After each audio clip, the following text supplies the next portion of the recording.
Hello and welcome to Buddhas.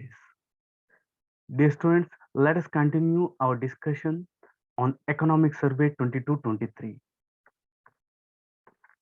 This is a brief about me. As I told you, chapter number 1 and chapter number 2 are very important because new information is given and it is given in a comprehensive, holistic way. All the topics in this chapter have a flow. The content is having a flow. Here, all the chapters are related to one another. In our previous class, we have discussed with respect to the global economic challenges. These economic challenges have given rise to some macroeconomic challenges and also growth challenges. Today, in this session, we'll be discussing those macroeconomic and growth challenges faced by Indian economy. Here, we will be discussing these in two headings, that is macroeconomic and growth challenges, number one. Number two, the solution for these challenges, right? Okay. These things which we have already discussed, the macroeconomic challenges are mainly because of pandemic. Because of pandemic, there was reduction in output or supply. To increase to increase this supply, there was monetary stimulus. Because of this monetary stimulus, this led to increase in inflation. Because of this increase in inflation, here two important things.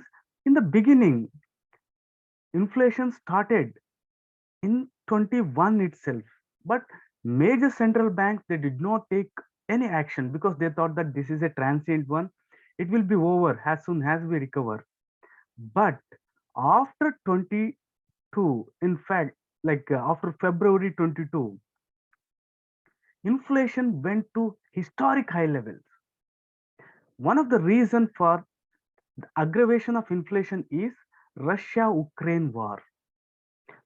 To curtail this high inflation, monetary tightening was undertaken. This was synchronous, and the pace of monetary tightening was highest never seen. It was seen only during 1970s, such a high monetary tightening and also increase in interest rate.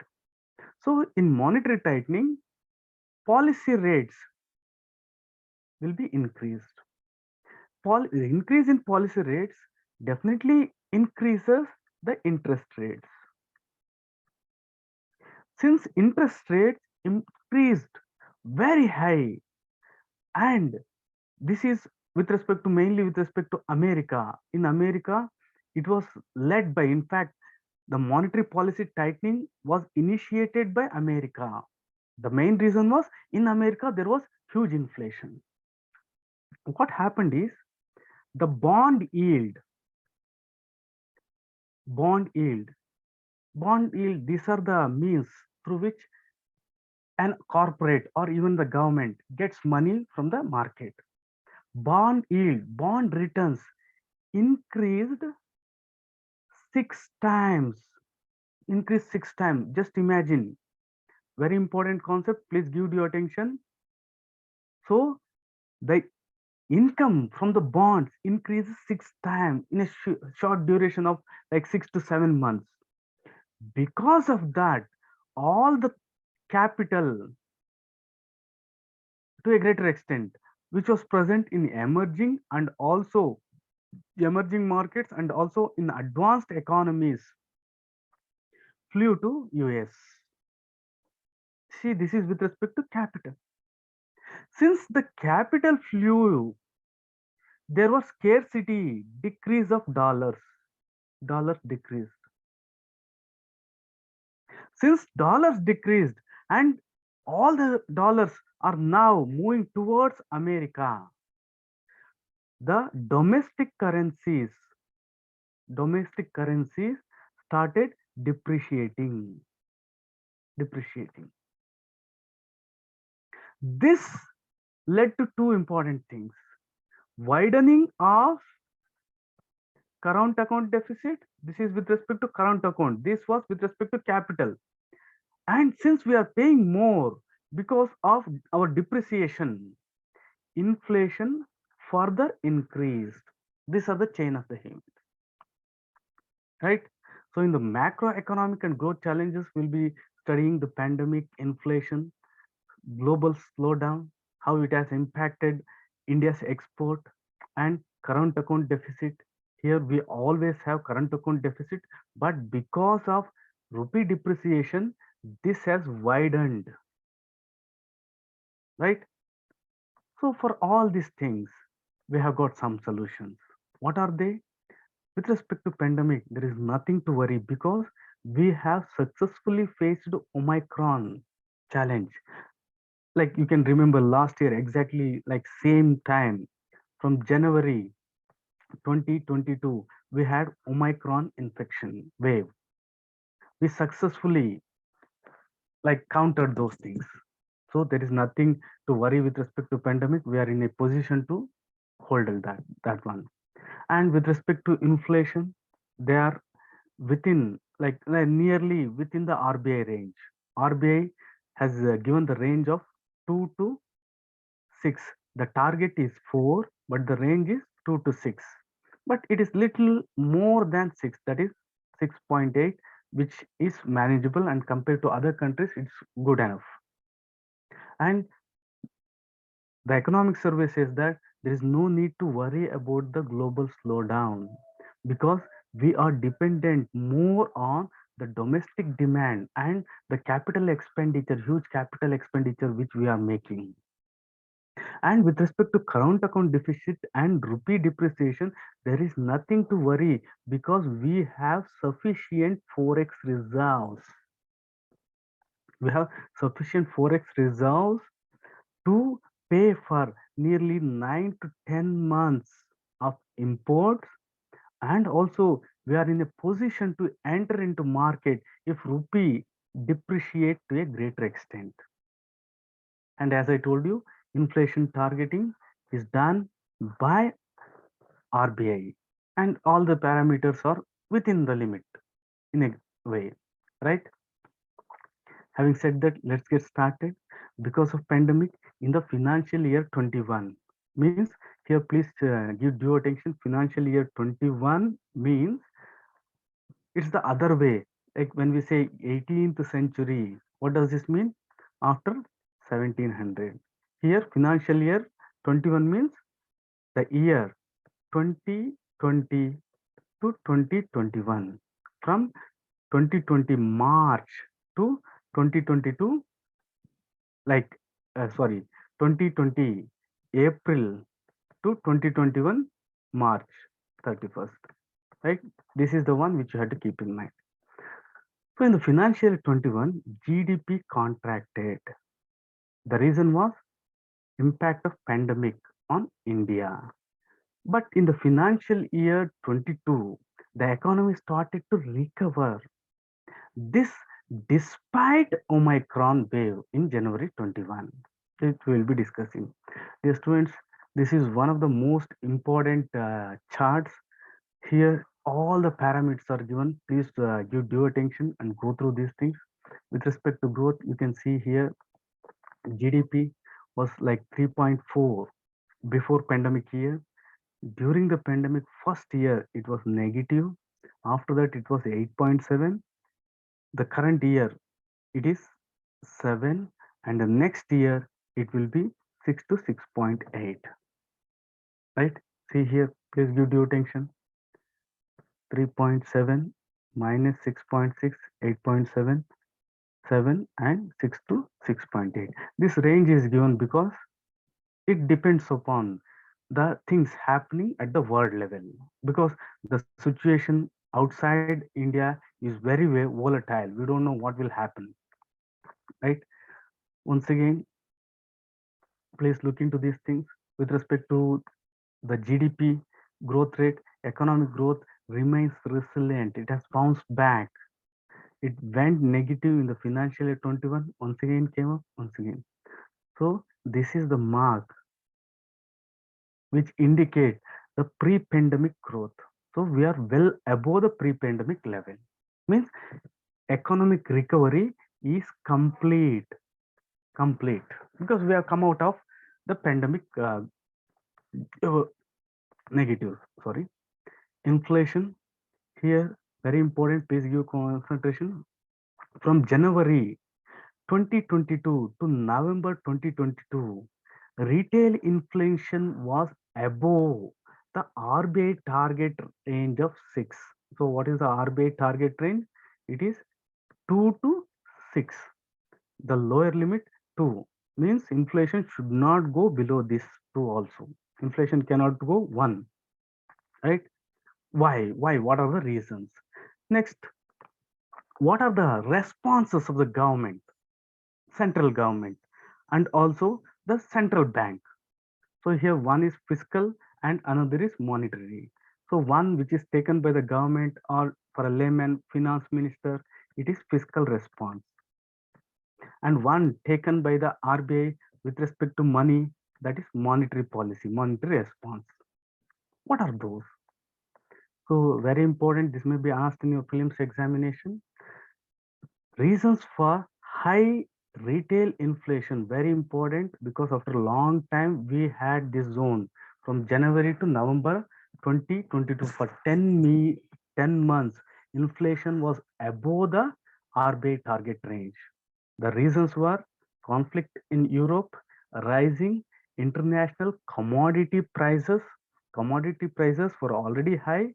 This was aggravated by the conflict and local weather conditions like excessive heat and unseasonal rains, which kept the food prices high. The same happened like this year also, like I heard yesterday, there were hailstones, snow in the parts of Andhra Pradesh and also Orissa. Last year we got rain at this point of time. That is with respect to like the months of March when the crops are about to harvest. Like one of my students was saying, like nearly like 60 to 70% of mangoes have dropped because of the hailstones which we got yesterday. This is very unseasonal, right? Because of all these things, the retail inflation increased. And what are the government responses? Very important. Here, government response is fiscal. That is, they have cut the excise and also customs duty, and they have restricted the export to restrain inflation, especially the import of wheat, sugar. With respect to monetary policy taken by RBI, rise in repo rates to roll back the liquidity. As I told, like repo rate determines the rate at which the banks will be getting money. If repo rate increases, banks will be getting money at a higher rate. Then banks can give, say for example, repo rate is 4.5%. This is the rate at which the banks are getting money. So banks can give loan only at a rate which is greater than this one because they have to keep some margin for running the business. So say for example, banks are giving loan at a higher rate, say for example, 10%. Since the rate of interest is very high, people won't come forward to take the loan. Means very less money in the economy, right? This is monetary tightening. We have discussed these things in our first class in detail. What is the inflation targeting framework? Very important. This is a recent phenomena. In 2016, Parliament amended the RBI Act of 19 1934 to change the monetary policy and introduced an inflation targeting framework. This was not present before 2016. So this inflation targeting framework prioritizes price stability as one of the major things to achieve sustainable growth development. Right? So to achieve sustainable growth in terms of GDP, the most important priority under inflation targeting is price stability. Right? Next, with respect to the new framework, the central government in consultation with RBI sets, very important. Many of you have answered this question wrong. Inflation targeting framework is set by the central government in consultation with RBI, right? Or to be specific, central government this is like theoretically determined by RBI, but it is the central government which sets this, which notifies this target. There are two things in that: inflation target, which is the desirable inflation. The second, upper and lower tolerance range for retail inflation. Very important, retail inflation, not wholesale inflation. Deviation between these limits is acceptable. Clear? So the inflation target, which is desirable, that is 4. The upper limit is 6. Lower limit is 2. This is for retail inflation, and the deviation between these limits, between 6 and 2, is permissible, acceptable, right? So the target and bands are revised every 5 years, very important. First inflation targeting framework was for 5 years, that is from 2016 to 21. The same target is retained for next 5 years from 2021 to 2026. As I told you, inflation target is 4, upper limit is 6%, lower limit is 2%, right? Very important slide. I'm expecting a question from this one this time. Please give due attention here. See, this is 2016. We have targeted, it is well below the target of 6. See, always, it was well below. Even like, see here, during the pandemic, it was during the pre-pandemic year, it was very less. After the pandemic, that 1 year, it was high, right? So that 1 year after the pandemic, this range, it's above 6. So it was okay, because that was very, very critical condition where there were lockdowns, supply chain disruptions were there. But after those things, it started increasing from January, see here. And this has not yet, off late, it has come down. Like in December 20 itself, it has come down. But till November, it stayed above RBI range of 6, right? Next, wholesale and consumer price index, very important. Generally, wholesale price index will be lower. This you can see here. But after like 21, wholesale price index is more than the consumer price index, right?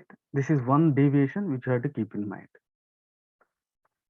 because this is a very unusual one. Similarly, there is a increase in consumer price food index, and They are within the range of RBI's target. Next is with respect to current account deficit is increasing at a faster rate since February 2022. Why? See here, you can see here in February is widening. We we can see that we have got deficit in the current account. We always have deficit, no surplus, right? But this has widened. What are the reasons for this? Depreciation of rupee. One of the main reason was depreciation of rupee, increase in the global commodity price, India's growth momentum. Since India started growth, Indian economy started growing, consumers started asking for more. There was increase in domestic demand. There was increase in domestic demand, right? But here one important thing is with respect to depreciation, there was only modest depreciation of rupee when compared to other currencies. Increase in the global commodity price, they have started coming down of late. Of late, they have started coming down, but they have not come below the pre-pandemic level. So I want to make this point clear. Commodity prices have started coming down, but they are still high compared to the pre-pandemic level. India's growth momentum has increased the domestic demand. With the monetary tightening, US dollar appreciated against most of the currencies. Because of that, there was depreciation of rupee. Very important, depreciation of rupee has given rise to two important problems: widening of current account deficit and adding to domestic inflationary pressures. Let me explain this in simple way. Say for example, think that we had a current account deficit of $100. In case one, before depreciation, $1 is equal to 100 rupee, right? So we used to pay 100 into 100 rupees. After depreciation, now $1 is equal to think 150 rupees. So the amount imported, amount exported, the service we got is the same. The dollars is same, $100, but we'll be paying 100 into 150 rupees. So this led to widening, right? Since we are paying more amount, the cost of goods and services increases. This led to inflationary pressures. But however, there is one thing which is good for India, that is rupee is better performing currency worldwide, and global commodity prices have eased but are still higher compared to pre-pandemic levels, right? So here one important thing which you have to note is with respect to Mexico. Mexico is the only currency which has appreciated. All other currencies have depreciated. So economic survey is saying that when compared to currencies of South Africa, Brazil, Australia, Indonesia, like India is doing fairly good. Not only that, even the currencies of major economy and of developed countries like Japan, they have also depreciated. So Indian rupee is doing fairly well, right? Now, this is a very important question. India has two problems majorly in the external sector: rupee depreciation and widening of current account deficit. What are the challenges? Sorry, how are these challenges managed? Think it over. Please let me know. Give me the answer. Anybody? How?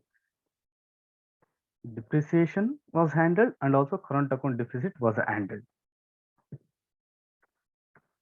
Okay, great. So here is the exact answer. For the financial year 22-23, India has sufficient forex reserves to finance current account deficit and intervene in the foreign market to manage the volatility of the rupee. Right? So there is no need for worrying. We have got sufficient foreign exchange reserves. So global trade scenario, the next topic. Here, this we'll be discussing with respect to growth. Here, majorly we'll be discussing under three headings: what happened from 2021 till September 2022, and afterwards from October 2022 to 23, factor responsible for to suppress the global trade further in 2023. Right?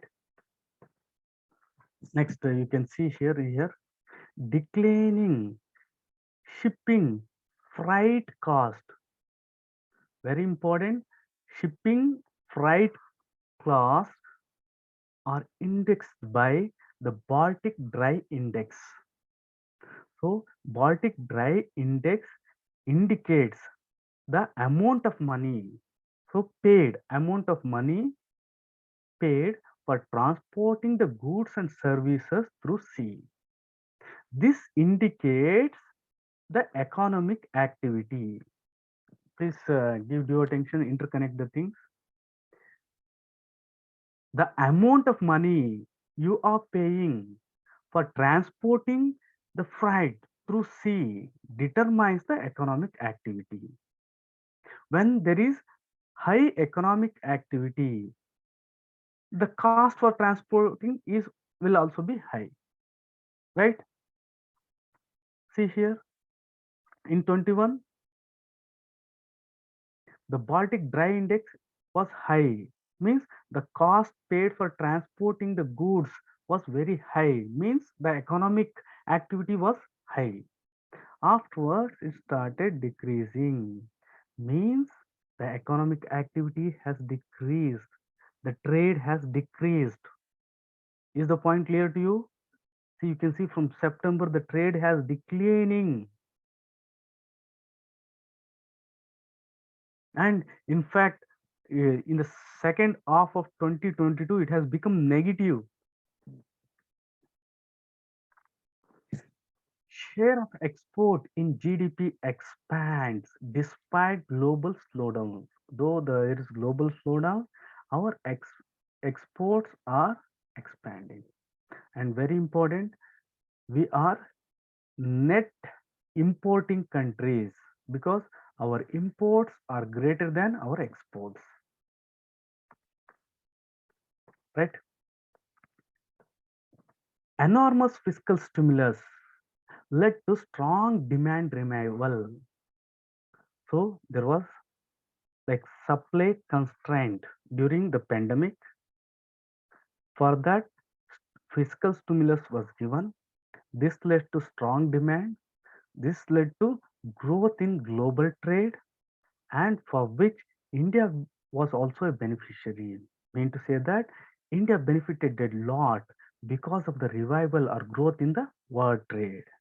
India's export surged in the financial year 22, and the momentum lasted up till the first half of the financial year 23. Right? Any doubt here? Next, here from October 2022 to 2023, global trade growth turned negative during the second half of 2023. Very important, because after this till date global trade is negative. I repeat, global trade is negative from the second half of 2022, and it is continuing into 2023 also. Factors responsible for suppress global trade further in 2023 are aggressive and synchronized monetary tightening. Since monetary tightening has sucked all the capital from the economy.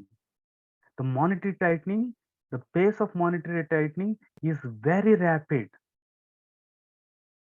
Such a high paced monetary tightening was not seen for nearly 4 to 5 decades. And the geopolitical frictions, majorly the Russia-Ukraine war, persisting inflation pressures, though there is monetary tightening, the inflations have not come down. So the monetary tightening is still continuing. Since the monetary tightening is there, there is no capital available in the economy. Because there is no capital, no growth. Because of no growth, there is decrease in trade. Subdued demands are expected to surge the global trade. These are the reasons for negative trade growth in 2023 also. So Baltic Index, an index of average price paid for transport of bulk materials by sea. Baltic Dry Index is a leading indicator of economic activity. Very important. It is an indicator of economic activity because change in the index reflect the supply and demand of important material used in manufacturing. It is reported daily by Baltic Exchange in London. Very comprehensive information, right? We have studied these things. These are the challenges. Like we'll see what are the solutions or how India is able to overcome these things, right? Any doubt with respect to these things, right? Okay. Third wave of COVID-19, that is Omicron, which started in January 22, did not affect the economic activity in India as much as the previous waves of the pandemic did since its outbreak in January 2020. Why? Why? What are the reasons? The reasons were mobility enabled by localized lockdowns. So this time the lockdowns were not nationwide lockdowns. These were localized lockdowns. Because of that, we had mobility. Rapid vaccination coverage. This vaccination not only decreased the infection, but also boosted the morale. It gave courage for the people to come out openly and participate in economic activity. And Omicron symptoms were mild symptoms and quick recovery from the virus. One of the reason is we got like immunity two way. One is artificial immunity, that is by vaccination. Second is natural immunity because almost all everyone got infected, right? Say for example, in 1918 Spanish flu, almost all the persons infected with the virus died. The reason was the virus was new. Human species was not having resistance to that one. But as of now, we have got developed a lot of resistance. Subsequently, the output in the financial year 22 went past the pre-pandemic level in the financial year 2020, right? The experience with Omicron brought optimism. How? So Omicron showed that despite pandemic, it is possible to stay physically mobile.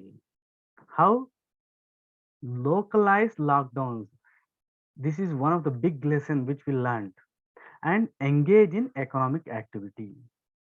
So Omicron showed that despite pandemic, even if the pandemic comes once again, it is possible to stay physically mobile and engage in economic activity. Growth, our growth is driven by domestic demand and capital expenditure. So there is no need to worry. Here we'll be like looking into the year on year growth of real gross value addition components with respect to agriculture, manufacturing and service. In all these things, it was agriculture which was positive all along the way. Manufacturing and service sector went negative during the pandemic year. And here we'll be taking the real GDP or GVA values. Means real means it is an inflation adjusted measure. Nominal means it is based on market values, not adjusted to inflation, right? Okay. So here once again I say, please, if you have not internalized this one, please internalize. If you have not internalized this chart, like your understanding of economy becomes very difficult, and also it won't be comprehensive. See here how beautifully they have given GDP growth overall. After that, three sectors: agriculture, industry, services, and inflation, fiscal deficit, and foreign reserve. Everything they have given in a snapshot. Please do internalize. This will suffice with respect to the basic minimum data which you have to internalize, right? Okay. So this is the one you can see here. Industry, it went negative. In fact, it was negative even before the pandemic. Afterwards, it came up. And agriculture, never negative. Services, it was negative. Once again, it bounced back. Services, pre-pandemic, 6.3. Pandemic, minus 7.8, 8.4, 9.1. Industry, minus 1.4, minus 3.3, 10.3, 4.1. Agriculture, 5.5, 3.3, 3.0, 3.5. In general, 3.7. In the pandemic year, minus 6.6, 8.7, 7.0. And next year, it is projected to be between 6 to 6.8. This range depends upon the external conditions, external global conditions. Okay, at another, share of real GDP components. So this may be asked, what are the GDP components?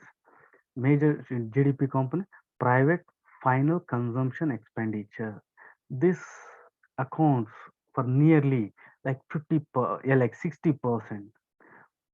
Private final consumption as a part of GDP, percentage of GDP. See here, that is the reason we are saying that our GDP, our growth is dependent on private consumption, private demand. We are not bothered about the external sector. Gross fixed capital formation is also high. Capital formation is one which results in the creation of assets. So you can say that, see here, so nearly 60 here, like around like 30, right? So here you have to take the net. Exports are always less than our imports. So this margin, this all leads to the total GDP, right? Clear? So this is one which you have to keep in mind.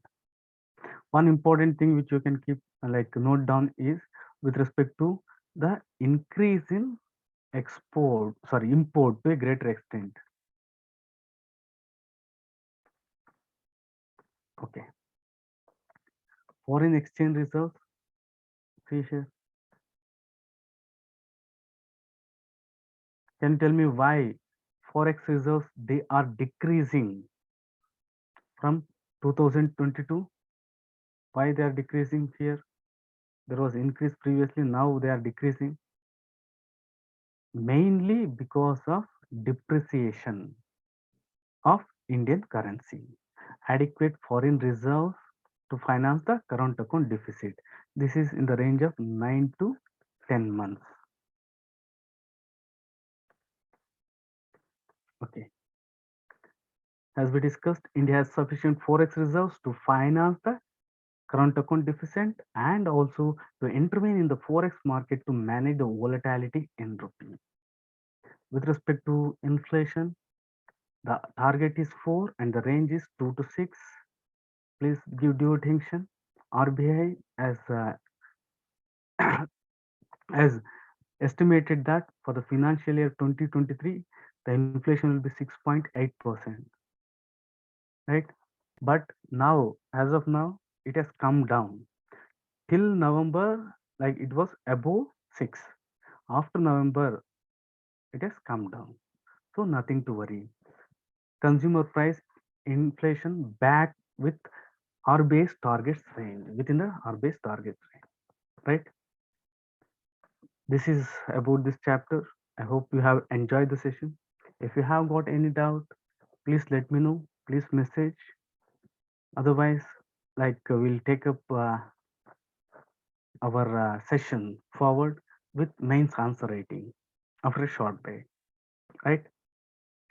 For class PPTs and also MCQs, please download the Buddhayas app. Hope you like the session.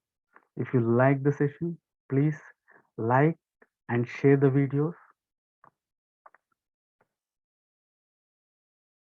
This is for this is all for now. This is Raghu signing off for now. Have a great day. Enjoy your preparation. Until we meet again.